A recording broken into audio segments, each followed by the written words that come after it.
இன்றைக்கி என்ன அன்பாக்சிங் பண்ண போகிறேன்னா, இன்றைக்கி ஒரு அமேசான்லேருந்து ஒரு பொருள் வந்திருக்கு. வாங்க அன்பாக்சிங் பண்ணலாம். ஒரு சர்ப்ரைஸ். முன்னாடி வந்து இந்த மாதிரி ஓப்பன் பண்ணி பார்க்குறது, அங்கங்கே கிழிஞ்சிருக்கிறதெல்லாம் நடக்குதுங்க. இதெல்லாம் அப்படி எடுத்து பார்க்குறாங்க, திரும்ப உள்ளே வைக்கிறாங்க.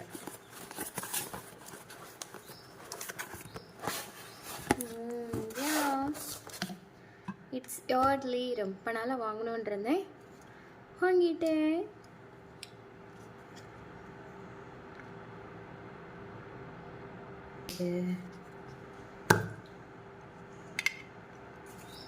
நல்லா ஷேக் பண்ணிக்கணும்.